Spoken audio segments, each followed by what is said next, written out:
ఒక ఎలుక ఒక వ్యక్తి ఇంట్లో దూరి ఇల్లంతా రంధ్రాలు చేయడం మొదలెట్టింది. ఆ వ్యక్తి అతని భార్య ఒక రోజు బయటికి వెళ్ళొచ్చి ఒక సంచిలోంచి ఏదో తీస్తుంటే తినే వస్తువేమో అనుకుని ఎలుక దాన్ని గమనించింది. తీరా చూస్తే అది ఎలుకల బోను. దాన్ని చూసిన ఎలుకలో టెన్షన్ స్టార్ట్ అయింది. ఆ వ్యక్తి ఇంట్లో ఎలుకే కాకుండా ఒక పావురం, ఒక కోడి పుంజు, ఒక మేకపోతు కూడా ఉండేవి. ఎలుక ఫాస్ట్ గా ముందు పావురం దగ్గరికి వెళ్లి భయపడుతూ, మీ ఓనర్ ఎలుకల బోను తెచ్చాడు తెలుసా అనింది. ఇది విన్న పావురం నవ్వడం మొదలెట్టింది. ఎలుకల బోనుతో నాకేంటి సంబంధం, యాక్చువల్ గా చూస్తే నువ్వు భయపడాలి అనింది. ఆ తర్వాత ఎలుక కోడి పుంజు దగ్గరికి వెళ్లి సేమ్ మళ్ళీ ఇదే చెప్పింది.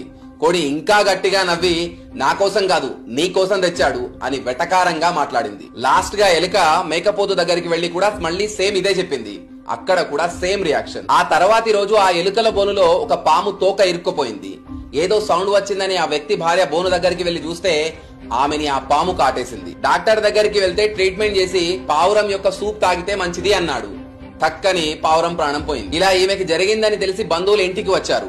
వాళ్లకి భోజనం పెట్టేందుకు కోడి పుంజుని కోయాల్సి వచ్చింది. తన భార్య పూర్తిగా కోలుకున్న తర్వాత ఆ ఆనందంలో ఆ వ్యక్తి మిగిలిన మేకపోతుని కోసి ఊరందరికీ దావతిచ్చాడు. మోరల్ ఆఫ్ ది స్టోరీ ఏంటంటే, ఎవరైనా మీ దగ్గరికి వచ్చి తనకొచ్చిన కష్టం గురించి గాని బాధ గురించి గాని చెప్తే వెటకారంగా మాట్లాడకండి. ఈ రోజు వాళ్లకి వచ్చిన కష్టం రేపు మీకు రావచ్చు. మోరల్ కరెక్ట్ అనిపిస్తే ఎస్ అని కామెంట్ చేయండి.